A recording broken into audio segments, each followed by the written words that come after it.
Halo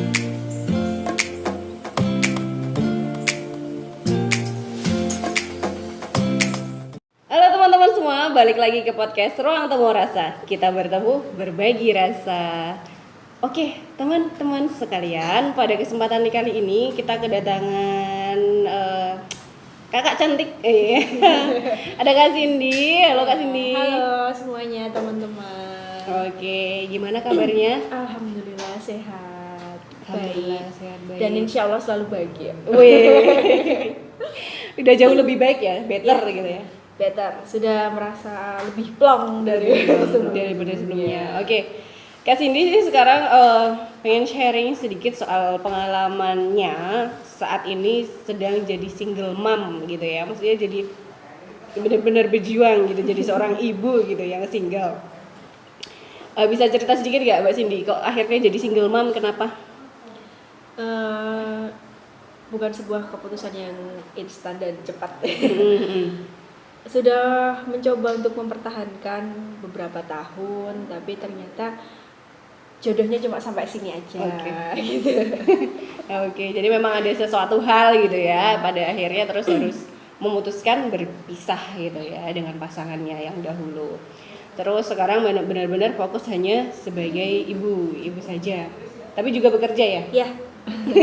Karena harus ibu yang bekerja. Iya, harus jadi ibu yang bekerja karena harus sudah punya baby. Sekarang babynya umur berapa, Kak? Sekarang 18 bulan. 18 bulan, berarti 1 tahun lebih. 1,5 ya berarti. 1,5 tahun. Cepet banget ya. Iya. Udah gede. Udah lari-lari, sudah ngoceh-ngoceh. Manggil mamanya aja, Ndi nggak mau mama gitu ya. Oke, Kak Cindy, gimana rasanya sekarang jadi single mom itu, apa sih tantangan yang dihadapin? Kalau tantangannya lebih ke sosial ya Kak, ya stigma janda itu sudah sangat negatif di lingkungan kita kan ya. Yang paling berat di situ sebenarnya, dan kebetulan alhamdulillahnya di lingkungan kerja yang sekarang teman-temannya tuh merangkul semua, tidak awalnya mereka juga kaget sih, serius sudah punya anak dan serius sudah janda seperti itu. Tapi alhamdulillahnya terus mereka merangkul.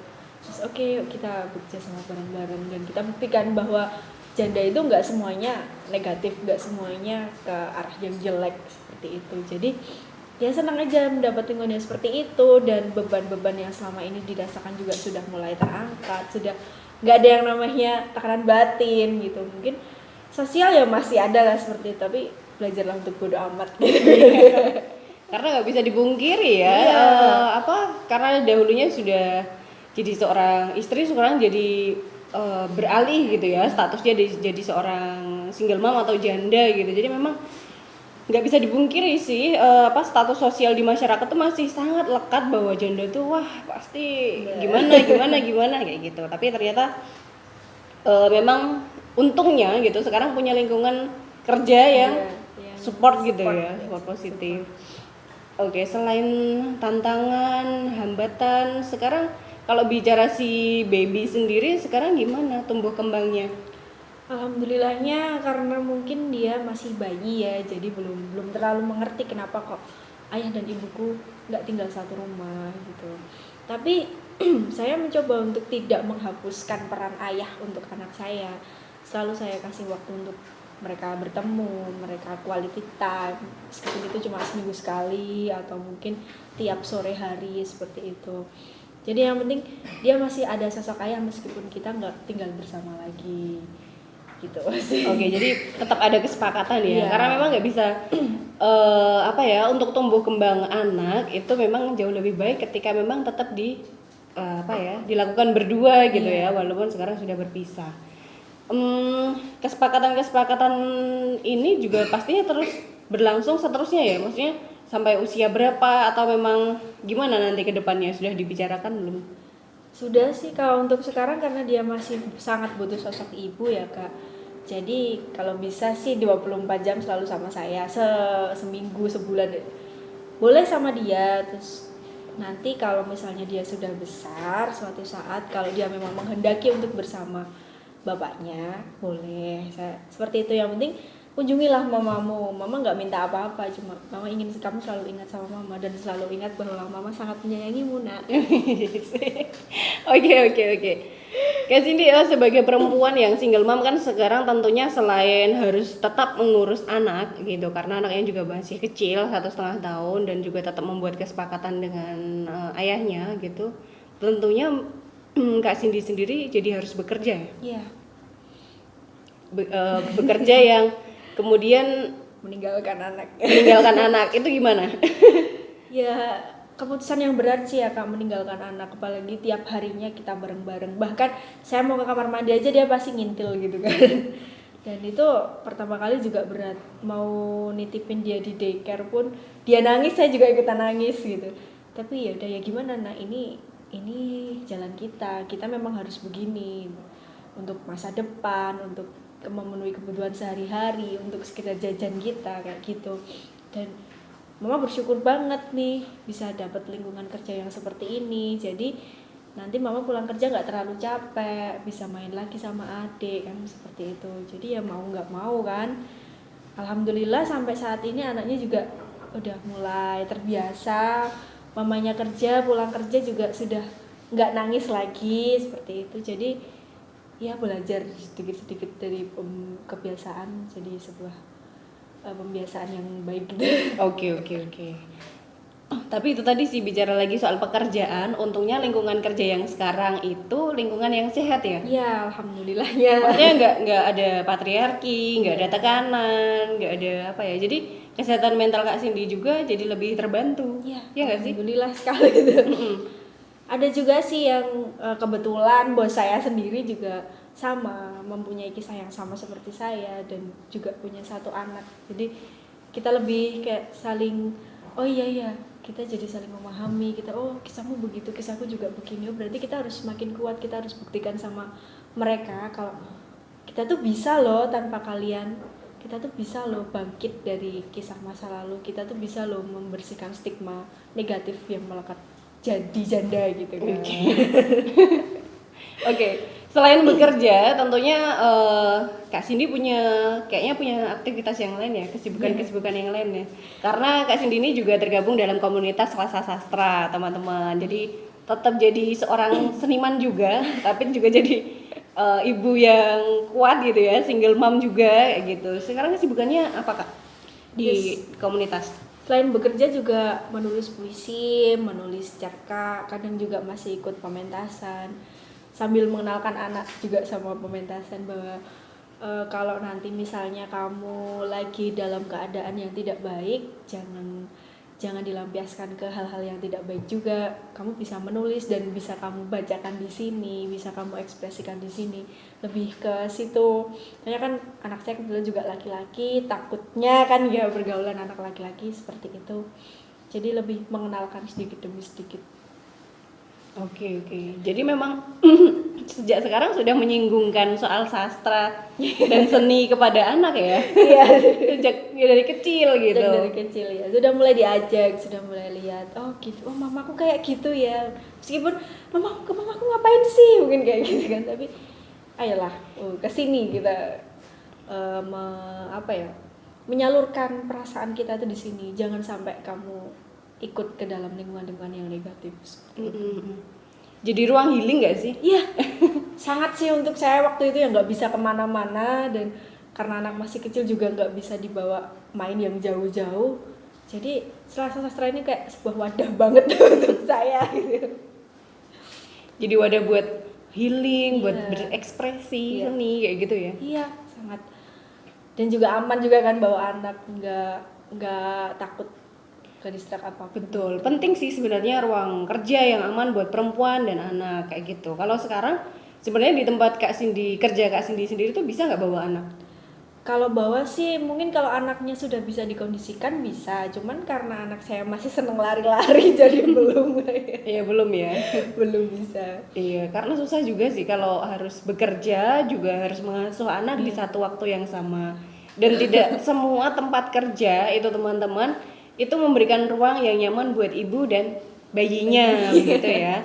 Nah harapannya mungkin ke depannya apa ya, ada ruang peluang gitu buat ibu-ibu yang single mom bisa tetap bekerja tapi juga tetap bisa punya waktu bersama anak mereka. Nah ini para bos-bos para bos-bos penting untuk mencatat bahwa sebenarnya perlu ruang untuk perempuan dan anak bisa bekerja bersama begitu, ada di satu ruang yang tentunya beban kerjanya tetap sama, tanggung jawabnya juga harus tetap sama, tetap profesional gitu ya, tapi kemudian kedekatan antara ibu dan anak ini jadi jangan sampai terpisah terlalu banyak waktunya kayak gitu. Kak Cindy sendiri selain sekarang kesibukan, kalau tadi bicara soal nulis puisi ya, inspirasinya dari mana?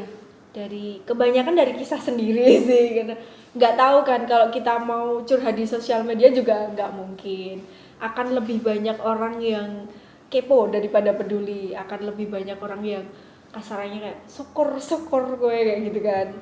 Jadi lebih baik dituliskan gitu, meskipun nggak bisa dipublikasikan, tapi seenggaknya kita punya ruang untuk mencurahkan itu semua. Iya.